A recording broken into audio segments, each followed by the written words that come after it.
ഇന്ന് ലാലേട്ടൻ ഒരു ടാസ്ക് കൊടുത്തായിരുന്നല്ലോ. അതായത് ഏറ്റവും സൗഹൃദമുള്ള ആളിന് ഹൃദയം കൈമാറുക. ആ ലവ് സാധനമൊക്കെ എടുത്ത് കൊടുത്തിട്ടുള്ള പരിപാടി. ഫോട്ടോ ഒട്ടിച്ചിട്ട്. അപ്പോൾ നെവിൻ കൊടുത്തത് അക്ബറിനാണ്. എനിക്ക് തോന്നുന്നു അക്ബർ നെവിന് കൊടുത്തു. അതുപോലെ ഷാനവാസ് അനീഷിനും, അനീഷ് ഷാനവാസിനും കൊടുത്തു.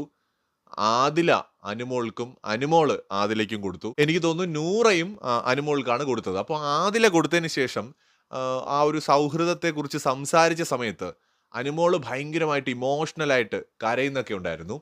ആ സമയത്ത് ലാലേട്ടൻ പറയുന്നുണ്ട്, എത്ര വഴക്കിട്ട ആൾക്കാരാണല്ലേ. ഇതൊക്കെ കാണുമ്പോൾ എൻ്റെ കണ്ണ് നിറഞ്ഞു പോവുകയാണ് എന്ന് ലാലേട്ടൻ പറഞ്ഞിട്ട് കൈയടിക്കുന്ന ഒരു സംഭവമൊക്കെ ഉണ്ടായിരുന്നു. അതുപോലെ തന്നെ നമ്മുടെ ഷാനവാസ് അനീഷിന് കൊടുത്ത സമയത്തും അനീഷ് അങ്ങോട്ട് കൊടുക്കുമ്പോഴും രണ്ടുപേരും ഭയങ്കര ഇമോഷണലായിട്ട് സംസാരിക്കുന്നതും കണ്ടു. സീസൺ 7 അവസാനിക്കാൻ പോകുമ്പോൾ ഒരുപക്ഷെ ആര് വിജയിയായാലും ഇല്ലെങ്കിലും അവർക്ക് ഒപ്പം കൊണ്ടുപോകാൻ ട്രോഫി കിട്ടിയില്ലെങ്കിലും കുറേ സൗഹൃദങ്ങൾ ഉണ്ടാകുമെന്ന് കരുതാം.